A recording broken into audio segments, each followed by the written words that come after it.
I'm going to start the introduction so long. So for everyone that's new, just quickly grab a piece of paper and a pencil so that you can participate in our exercise that we're going to do today. So, all right. So as per introduction, I'm Cecilia Denton. I'm an industrial psychologist. Welcome to the people that's always online with us, and welcome to all the new people. So this is the presentation of emotional intelligence, but part 2. So don't worry if you missed part 1. It's not the end of the world. We're going to cover a lot of things. Also remember, next week, Wednesday, is part 3. So it will be even more of a fleshing out of emotional intelligence. So let me just see if this thing can move. Okay, fantastic. So our practice is based in Pretoria. And I want to say very thank you again to the HR Talk that always arranges these webinars for us and helps us to invite everyone. So, and I'm glad that all of you always join. I think you can only get benefit from this. So, as I said before now, this will be Emotional Intelligence Part 2. Okay, so I hope you all have a piece of paper and a pencil with you. I think you will have fun doing some of these exercises with us. Okay, so let's look at, per introduction, let's look at famous personalities with high emotional intelligence. So in the chat box quickly, I want you to put in a few of your thoughts. Who do you think are emotionally intelligent, especially if you look at like Hollywood stars? In your mind, who do you think is emotionally intelligent or appears to be emotionally intelligent? So anyone that you think, any famous people that you think may have a high EQ, put it in the chat box. I want to see if you maybe have the same people as I did. And then we can chat about that just now. Okay, so someone said Trevor Noah. I absolutely want to agree with you. Barack and Michelle Obama, I want to agree with you, absolutely. Oprah Winfrey, yes, absolutely. As you are typing more names there, why do you identify it as that? What is the thing that stands out for you that you see, that you like, that you would equate to emotional intelligence? What is it that you see in these people? So put your answers for us in the chat box. But I absolutely agree with you. So what is it that you see in these people that makes you believe that they've got a high EQ? All right, I'm going to give you a minute or so. Anyone else who wants to share personalities or famous people? Let me see. Okay, so someone said, yeah, the reason why some of these people can be identified as people with high EQ is they can take criticism and they don't let it affect them personally. There's another person that says Steve Harvey. Yes. Someone said another point why they would equate them with high EQ is self-control under pressure. Absolutely. So it's not something that stands out to me if I look at these names that I see on here is listening. These people can listen. They listen. And they put themselves in your shoes. There's empathy. There's patience. Just patience as well. Is another name, Sia Kolisi? Yes, I absolutely want to agree with that. I absolutely see that. Someone else said that here, the ability to perceive multiple sides of a story. This is very interesting because the ability to perceive multiple sides of a story, it means that you're not just accepting this story or judging that story. You're listening to all the stories, right? Let me see more. Both Sia and Rachel, his wife, yes. Another one at the bottom here, Prime Minister, sorry, Jacinda Ardern from New Zealand. Hay fever. She is eloquent and she cares a lot about her people and she's real. That is a very good example. I would love to learn a little bit more about her. Okay, so I love your examples. Let's continue with what I found when I researched it. It's going to be, you're going to know all of them. Let's have a look.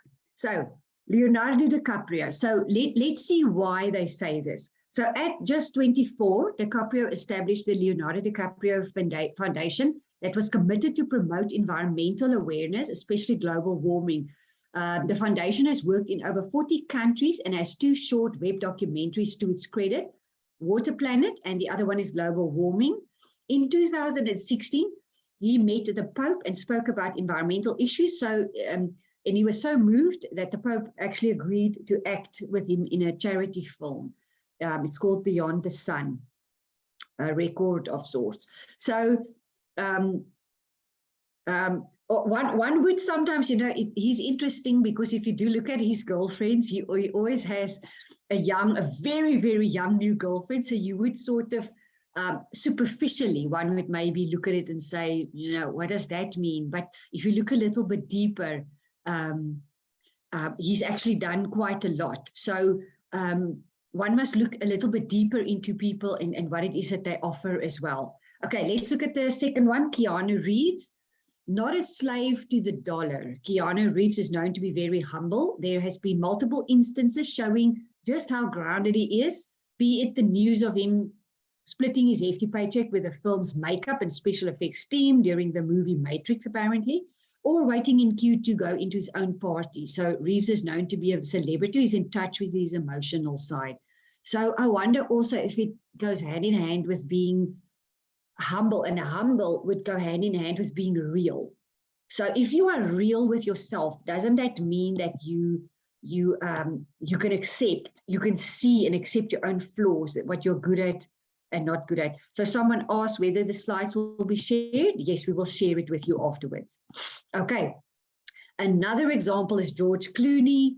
So not only known for his stunningly good looks, Clooney is known to be a huge supporter of peace and anti-war movements. He has been outspoken about gay rights and support towards refugees.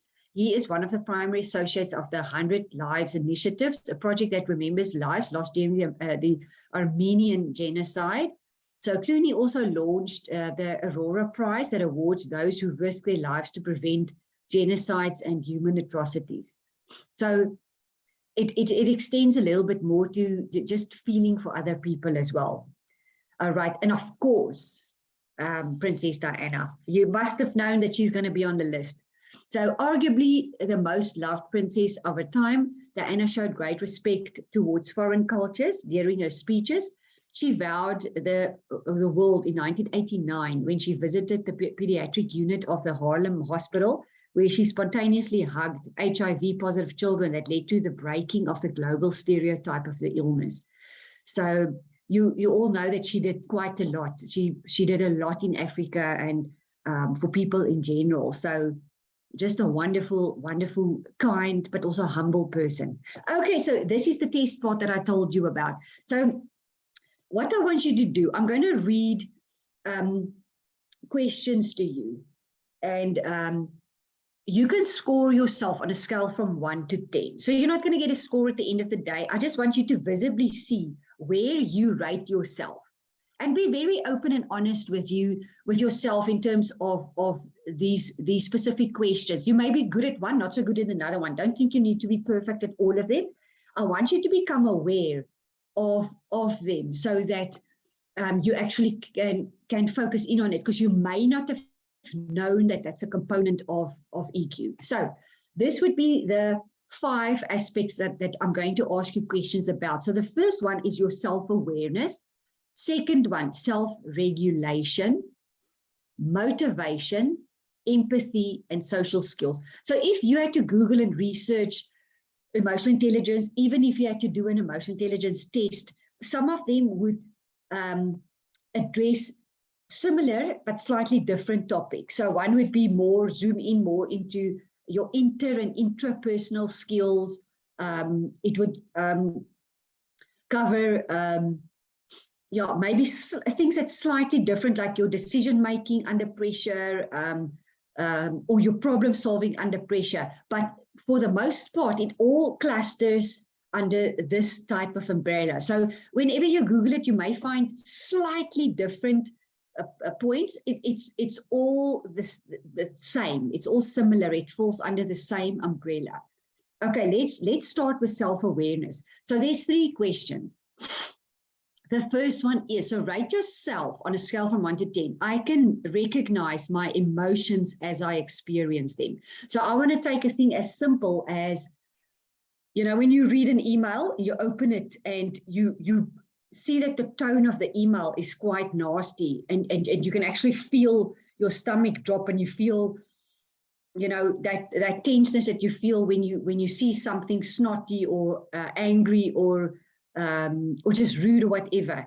That's just one example. Or maybe if you drive into traffic, do you recognize your emotions as you drive into traffic? You feel frustrated or irritated or calm even, or whatever. So can you recognize those emotions as you experience them? So rate yourself on a scale from 1 to 10. The second question, I know my strengths and my weaknesses. So do you know what you are good at, and where are the things that triggers you? What are the things that you don't like?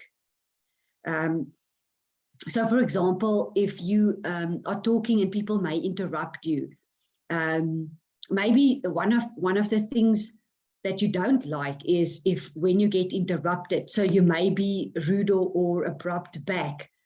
So listen, it is rude to get interrupted, but there is a good way of expressing that you don't like to be interrupted. But try to identify what you know you are good at and what you are not good at. But rate that this one particularly on a scale from 1 to 10. You can make a note underneath if you want to write down what are my strengths and my weaknesses.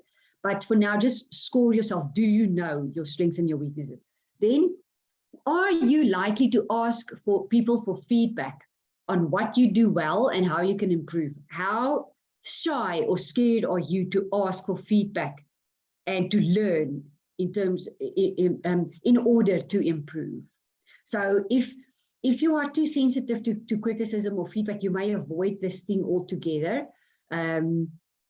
Maybe some feedback is fine. Maybe harsh criticism or feedback is maybe you're not as good with that. But how would you feel in general? And are you likely to even ask?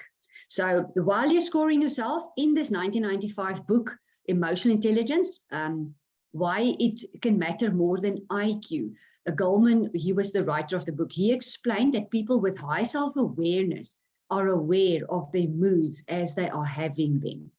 So remember, you're not going to be aware of every single thing. Sometimes you may miss something. You also don't have to be perfect. But this was probably one of the first books that was now a hot topic in the 90s. So you can see if you can find it, Emotional Intelligence, why it matters, why it could matter more than IQ. So there was always the debate between EQ and IQ.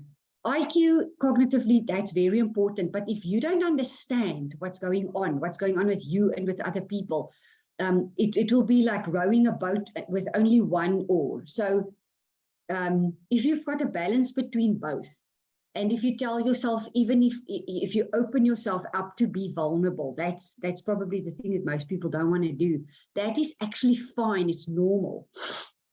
Okay, so to increase your self-awareness, learn about mindfulness. This involves focusing on the present moment, including how you're feeling. And keep a journal in which you write about and analyze the emotional situations you experience from day to day. So always remember, there will always be a situation. Then you will think about it. The thinking about the situation causes the emotion, and that's when you react. It's always like that. Don't think that you don't have the little process. Everyone has the process. Everyone goes through the 4 things. So in our stress management, that's starting also in before September, we will go through these processes again so that you can become aware of them. So writing it down also will help you to reflect back. You also need to understand your strengths and weaknesses to build self-awareness. Do a personal SWOT analysis and ask for feedback from your boss, friends, trusted colleagues to find out how you can improve further. So ask people, if you know you're not as good at something, ask people how do they experience it, or how do they see it.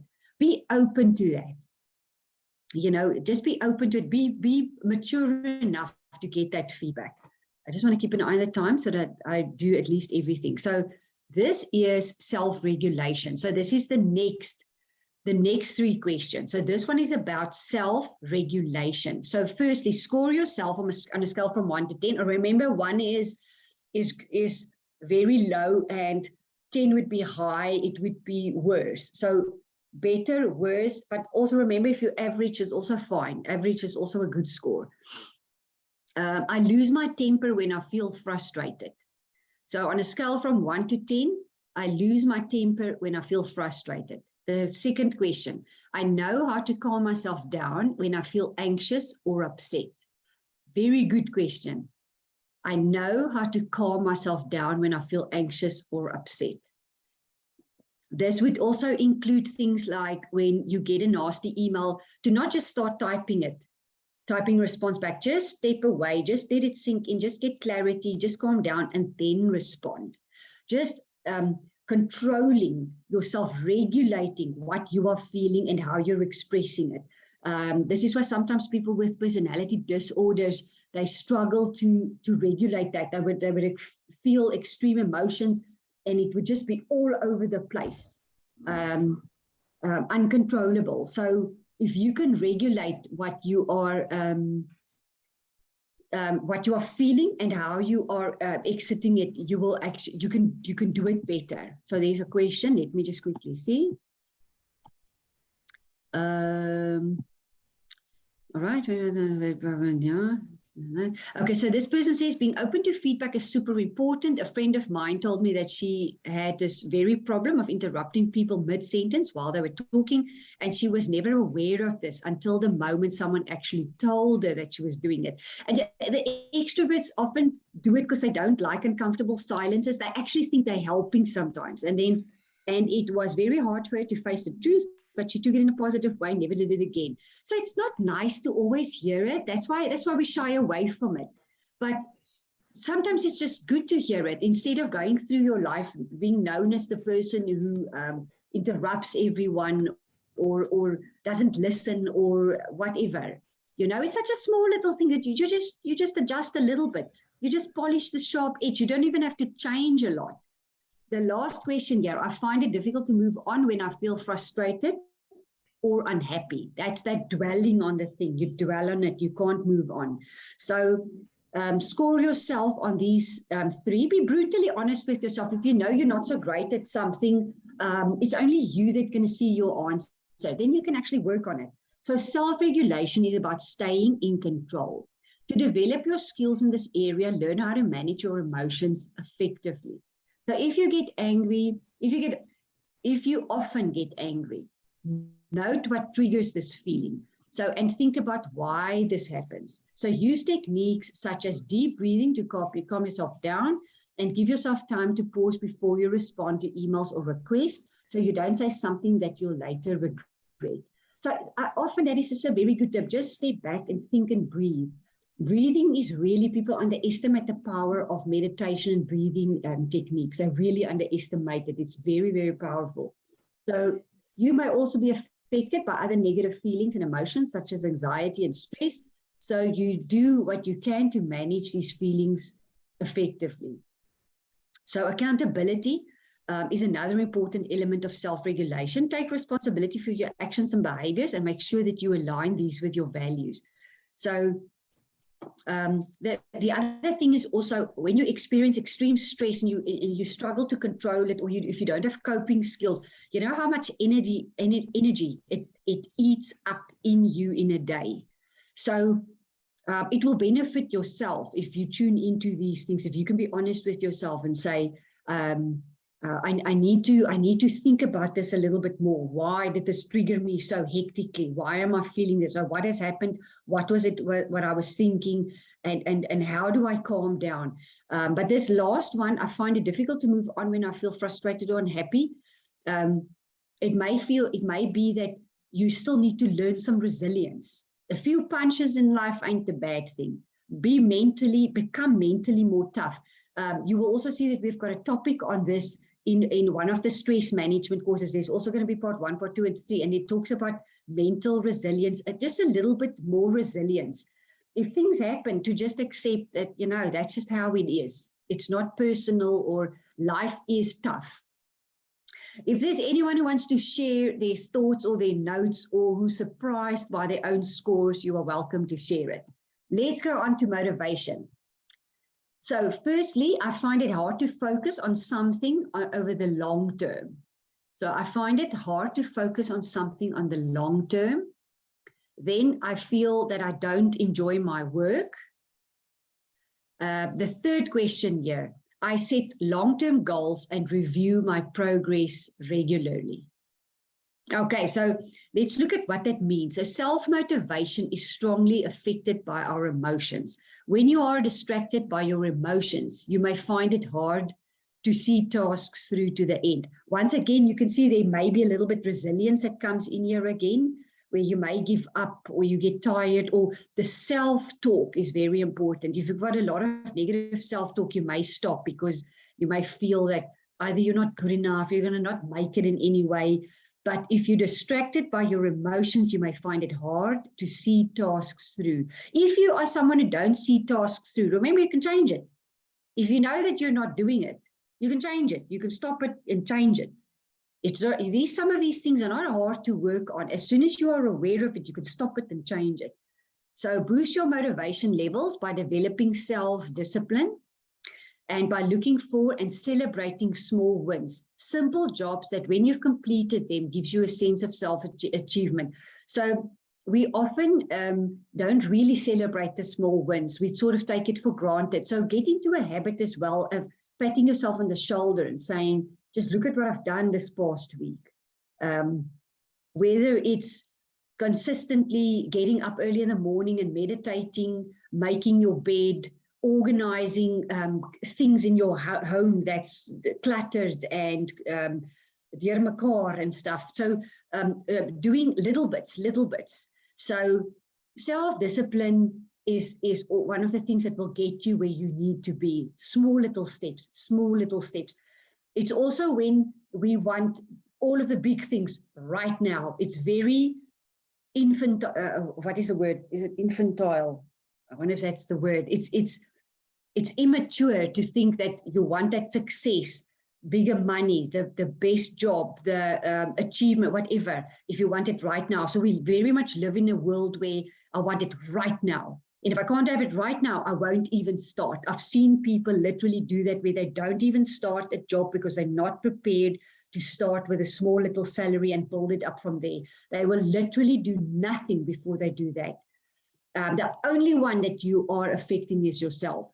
So that impulsivity and the immediate gratification for needs, keep an eye on that thing. You work towards something in a disciplined and in a planned manner. Get organized and get control in your own life. So also set yourself longer term goals. When you decide what you want to achieve, you'll focus on what really matters to you. This can be highly motivating, especially when you connect personal goals with career related ones.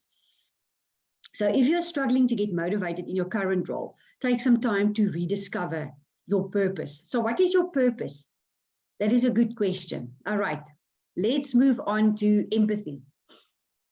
So score yourself on a scale from 1 to 10. People have told me that I'm a good listener. People have told me that I'm a good listener. And if they haven't told you, think whether you are, but think very well, because this is something that everyone thinks that they're a good listener. People think that they're good at it.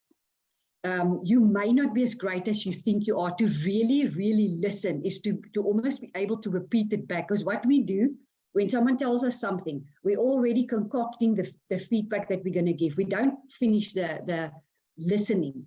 Listening is different from hearing. Listening means I actually understood what it is that you said just now. And what makes good listening is if you can repeat to the person. So if I'm understanding you correctly, is this what you are telling me? That means you are trying to understand what they are telling you. You are really listening. And especially when emotions get high, then you start getting all the ammunition back that you want to throw back at the person. You are too quick. You need to calm down, fully listen, then respond. Find it difficult to read other people's emotions. This is quite a big one. because you could have people that are totally immune to this, where they read it very wrong. I've seen people read emotions in so wrong that I can't even believe it. Because the thing is, what we do is we think we read it correctly. If someone is very quiet and whatever, we think, oh, they may be dik back. Dik back would mean they may be angry at us, or you know, I don't know about you guys, but in the Afrikaans culture, we've got very there's different types of things. If someone is quiet, we think that they may be ignoring us, or if someone speaks up and say how they feel, we may think that they are confrontational. I think in all cultures, I've seen actually some of that in some of the Black cultures as well. So don't think it's always just limited to some cultures. I think it also depends on how you were brought up, and there's a lot of similarities in the white culture, some of the culture, the colored people's culture. I've even seen it in the Black culture, where maybe people are so strict, you are too scared to speak up, or the other way around. So I've seen a little bit of everything everywhere. Actually, that would be a study in its own. So I use active listening skills when people speak to me. Okay, how do you score yourself on this? So empathy is the ability to recognize other people's emotions and understand their perspective. For you that saw the previous part 1 last week, remember Lisa Nowak? Remember that I said after everything that she did, we're not condoning what she did. What we are doing is just trying to see it from her perspective. That doesn't even mean that we can understand what she did. We're just seeing it from a perspective. We can try to understand, but understanding even may not even be a given. So you just want to see it from different angles instead of one angle and jumping to a conclusion and an answer. So Goleman calls this the aspect of EQ, the fundamental people skill. So there's a lot of talk about empathy lately. So a lot of people are saying to us, you have to apply empathy. So empathy is quite a hot topic at the moment. You need to apply empathy. We need to see where people are coming from to understand them. But there is also a thing as too much empathy. I've seen people literally get destroyed because they've had too much empathy for other people that were actually abusing it. So there is a balance. There is a balance. And also don't think that empathy means that because I'm empathizing with you, it means that I'm dropping my standard, I'm condoning your behavior. Empathy just means I'm trying to put myself in your shoes. That doesn't mean I feel sorry for you to the point where you can get away with things, like your employees, for example. If you're a manager that needs to employ people, you don't have to drop a standard just because you are understanding where they're coming from. You can understand from a realistic perspective, do they have the tools that they need to work? That they have the right training to do the work, what was going on in their day during the day, that they have internet, electricity, that type of thing, that they have the tools to do the stuff. So exploring first before you jump to a conclusion. So, but keep in mind, empathy, it's a balance. There is a thing as too much empathy. And remember what we also said in last week's session, con men have a lot of have high EQ as well, because they read people, they prey on their empathy. So also just be careful of that. So to develop empathy, start by simply thinking about other people's viewpoints. That's all. Imagine how they may be feeling and use active listening skills to understand them fully when they express their emotions to you.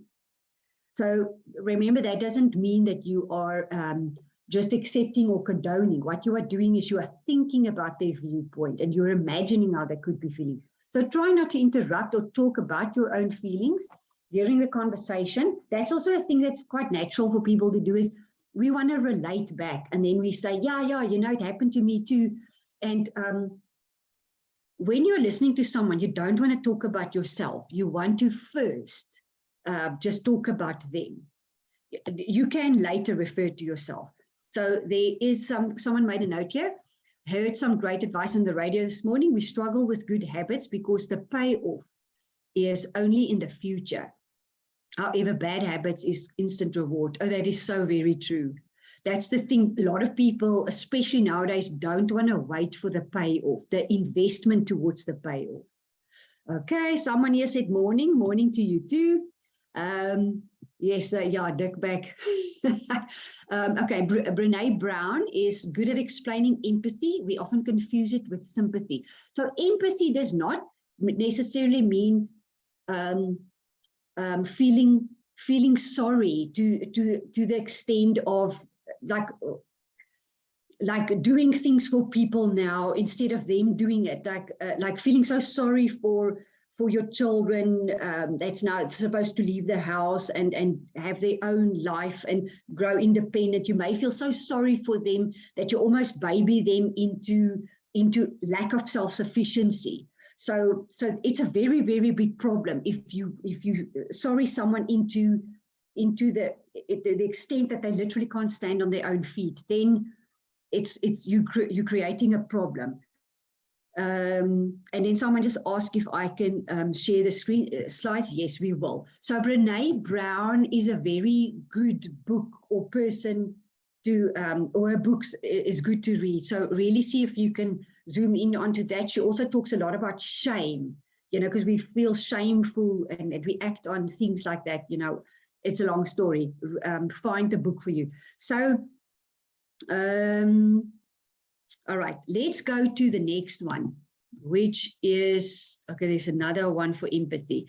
So it says here, the perceptual positions technique can give you particularly sharp insight into what other people may be thinking and feeling. So the perceptual position techniques can give you a particularly sharp insight into what people are thinking. So position 1, your position is looking through your eyes. Position 2, the position of the other person looking back at yourself. And then position 3, you are the fly on the wall looking down on the scene. So what we mostly do is we just look at someone, at their story from this point of view, to that side. But if you look at how do they look at you? How do they see the situation? And thirdly, if there was another person in the room, how would they look at the situation? You know what it will help you with is to put it into perspective. It would put into perspective whether you are reasonable, whether you are listening sufficiently. So it will just put it into perspective to help you to act. Okay, so social skills. So I enjoy organizing groups. So how do you rate yourself there? The second one, I avoid conflict and negotiations. I struggle to build rapport with others. Okay, so score yourself there on a scale from 1 to 10. Even if you're not a natural people person, it is possible to develop better social skills. I've seen very strong introverts with very good social skills that you can almost not tell that they're introverted. So there's also 2 types of introverted people. You get very confident, assertive, well conversing introverted people. And the other type of introverted people is a very shy, timid, actually lacking self-confidence. But all introverted people are not the latter. That's all I want to try and teach you today is people used to in the past think that introverted people are shy and timid. No, they're not necessarily. You get 2 groups of introverted people.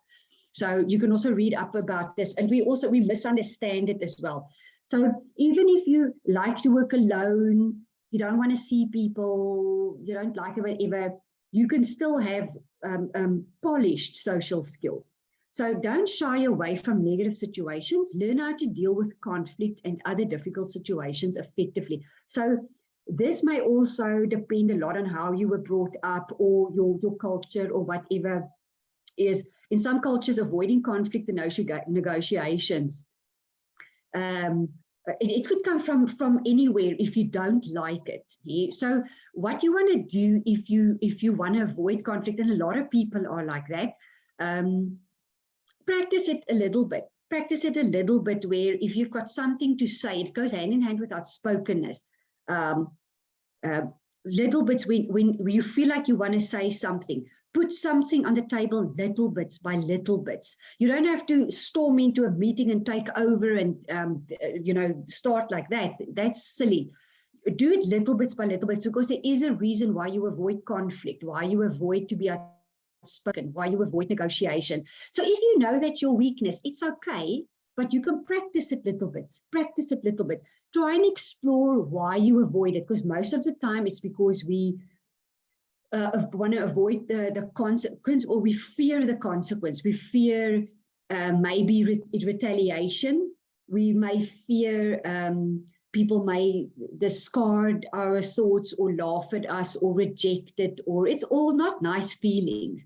But if you practice it little bits, and what will help you a lot is if you can start to read emotions in others and yourself, and you can regulate your emotion well. And then when you participate in a conflict situation or in a situation where you need to be more outspoken, if you have your story ready in a calm way and it's factual, that's going to help you with your conflict management. It's when you don't have your thing ready and you worked up and you just jump in, or you've kept quiet, and then you burst out. So that's what a lot of people do, because they literally cannot hold it all in, and it's not healthy, it's not good for you. So what you actually want to start doing is, when you realize I'm keeping quiet, to just let out a little bit, let out a little bit, and practice it little bits by little bits. You'll feel that not even your stress is as hectic as it would be when you keep quiet. You can feel that when you keep quiet, the tension stays here and it sits here. So practice it a little bit and go write down on a piece of paper, why do I keep quiet? What am I scared of? What am I worried will happen? Write it down, write it out, and explore it every single time. So that one is a very big thing. So don't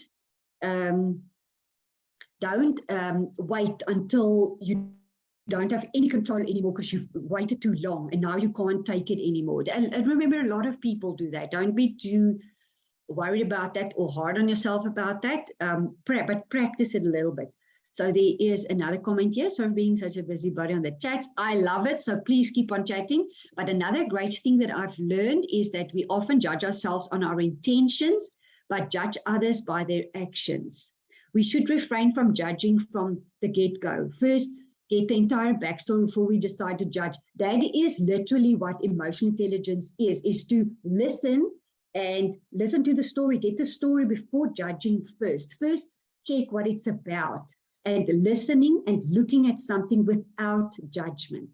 Try and see if you can actually practice that by not judging something or someone as the thing happens, and first sit and listen and see how it unfolds. So also, something that I learned is expect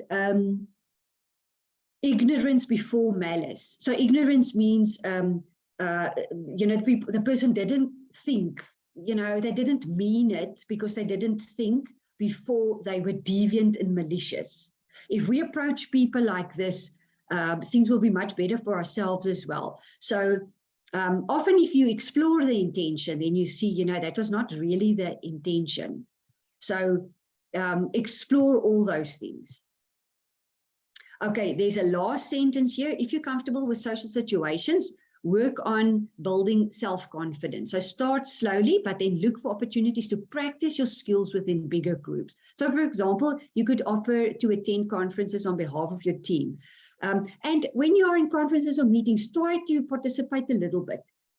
You actually may have quite good things to offer, like good thoughts, good opinions. If you know your work and if you are skilled and if you've been doing your job for a long time, you probably have something to say. You've got something to add. You've got something. And remember, when you put something on the table, you're not getting rejected if it gets rejected. It's the thought or the opinion or the thing you put on the table that gets rejected. I think we misunderstand. We think it's us. Every time when you give a suggestion, can you think about it? People cannot, every time when there's a suggestion made, just accept it. So some of it may be taken, some may be rejected. That's also normal. Even if your job is to just put it on the table, just highlight it, bring it forward. Okay, so these are interview questions for if you're interviewing people and you want to gauge a little bit on their emotional intelligence side. So we do have a webinar. We'll probably only do it next year again on how to do competency-based interviews. So, but these are good competency-based interviews for emotional intelligence. So the first question would be, and it always starts like this: tell me about a time when your mood had an impact on your work. This could be positive or negative. So what you want them to do is to be able to recognize their own emotions. So an example can be positive or negative. It doesn't matter. You don't want to shoot them down for a negative one. If they had a tantrum and they realized it and they felt like they could have done it better, that's a good thing because they're recognizing it. So you always want to start your competency-based questions about, tell me about a time when. Tell me about a time when. So describe an example of when you've had to be confrontational to achieve a result. What did you do and how was it received? So this is a good example of a question starting with describe an example of. So don't ask a question like, are you confrontational or not? They're going to say, no, I'm not, I'm great. That's what they're going to say. So once again, they could provide a positive or a negative example. You want to see whether they can identify their own emotions, manage it, and control the situation. So a scenario would be a good thing, yeah. So then point number 3, tell me about a time when you had to neutralize a stressful situation in a professional environment. So you want to see whether they are mature and does not shy away from conflict. Yes, once again, whether they provide you a positive or a negative example, you want to identify their social awareness and social skills. So don't ever penalize someone for giving you like a bad or a negative situation. That negative one could actually reflect quite good positive skills. So then the 4th point here, tell me about a time when you had to work cohesively as a team with people you didn't like. You want to see whether the individual has the maturity to recognize what you do not have to like everyone, but deal with them objectively and professionally, therefore controlling their emotions. Yes, that's a very good example, actually, because that happens. And even if you think of yourself, if you had to ask yourself these questions, you know, it would be a good idea. Ask yourself these questions as if you're in an interview and look at how you would answer it. That would be a very good exercise for you. Because then also when you ask other people this question, you would be able to sort of relate. Even if they don't give you the similar example, you would be able to relate to what it is that they went through because that's how you felt. Maybe they teach you something, maybe you can see that they're lacking some insight. Then the last one, describe a time when you had to deliver some bad news to someone. So you want to identify their ability to listen, show empathy, and understand others' emotions. You want to see how they delivered the message. And you can always ask people after you've asked these questions, you can say, what could you have done better? That's always to flesh it out a little bit, to get them thinking a bit more. But really, I think ask these questions to yourself and try and answer it. That will give you a lot of clarity. Another comment here in the chat box, some employers don't want to hear the truth when they ask these questions. For example, I was in an interview where everything went well from the start, but the last question was how I would deal with a boss trying to control me. I stated that I'm a Christian, so the only boss in my life is God. Needless to say, I didn't get the job. So, you know, and that is why it's so important that companies do competency-based testing. Because if you don't stick to the competence and do it analytically and logically and clearly, you let your personal things, your personal bias affect it. So now what could happen? They could lose a very good candidate because the person in the meeting could have been maybe of another religion, or maybe atheist or Buddhist or whatever. Because I think your answer here is not harmful. It's not intimidating. But then again, remember, when you take a job, you want your values to align with the people that you're going to join. So don't always see it as a negative. It could be a blessing in disguise. So I always think sometimes things also happens for a reason. But yeah, you can see that's why it's important to do competency-based questioning. Okay, what can you do right now? So right now, What you can do is answer these interview questions like I gave you, but also practical tips of what you can start implementing today is start listening. So neutral and non-judgmental. So for you guys that saw the part last week about Lisa Nowak, we approached it neutral and non-judgmentally. We listened to a story. The immediate reaction that we did want to give when we heard Lisa Nowak's story is we wanted to say, she is a nut. She's a nut. NASA chose a nut to work for them. So that would be judgmental. So how you want to approach it is neutral, non-judgmental. You want to say, let me just listen. Let me just get her side of the story. Not saying that she was right or wrong. We're not saying anything of the kind. We're not jumping to a conclusion yet. Yes. Okay, so neutral and non-judgmental listening to someone. Patient. Periods of silence are not filled. You say the extroverts struggle with this. We want to fill the silent periods. And you know, the introverts are quite comfortable with it, but the introverts are thinking of something to say. That's also why they interrupt you already. I'm also more extroverted, so I try to back down a little bit sometimes to learn not to feel like I have to fill the silence. Verbal and non-verbal feedback to show signs of listening. So when you show someone really that you're listening, smile, make eye contact, leaning in, mirroring, you know, really show them that you listen and keep your mouth shut. That is so, it's such an easy thing to do, but we struggle with it. Keep it shut. Actually practice it. See for a while if you can actually, you know what also happens when people, they talk and they take a breath. And as they take the breath, you zoom in with a comment. Try to keep your mouth shut for a while. See if you can practice it. Actually ask questions back saying, so what you are telling me is that this and this and this happened. What I'm hearing you say is this, this, this, and that. So you'll say that, see the next point here is, it says ask questions. So don't answer, respond about yourself. And you know, we do want to do that because we want to relate. So it is a nice gesture. But try to practice by asking questions back, reflecting back what was said, asking for clarification and summarizing. Can you see you haven't spoken about yourself at all here? This is not difficult to do at all. You only need awareness of it. You only need awareness. You don't have to go write exams or whatever. You practice it a little bit and actually just keep your mouth shut. That's very easy. Okay. What not to do. So firstly, sorry, it shouldn't say start listening here because that's I didn't change the heading. Sorry.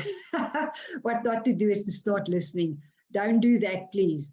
Okay, so being stuck in your own head. We are sometimes very preoccupied with ourselves. Be aware of not to be selfish and just think about yourself, because that's what we do. We're stuck in our own heads. Not showing respect for the speaker, only hearing superficial meaning, not hearing underlying meaning. Remember, when people talk, they don't immediately want to start talking about the deep stuff and how they were feeling. So you may be hearing the top part. You may not be hearing the deeper part. So don't just listen to the superficial top stuff. That's why if you keep quiet and if you fish a little bit more, you'll actually see the deeper meaning. Then interrupting, not making eye contact, rushing the speaker, becoming distracted, topping the story by saying, and don't we do this well? That reminds me of the time when it happened to me. So we're topping the story. Just shut your mouth for 5 minutes. It's not that difficult. Asking about unimportant details. That shows people really that you're not interested. So really show interest. Focusing too much on details and missing the bigger picture. Ignoring what you don't understand. That's a good point. If you can zoom in to the parts that you don't understand by repeating what they've said, asking questions, probing a little bit. So find out what is it that you don't understand. Daydreaming, only pretending to pay attention. So we'll really focus on these things. Okay, let me see if there's any other comments.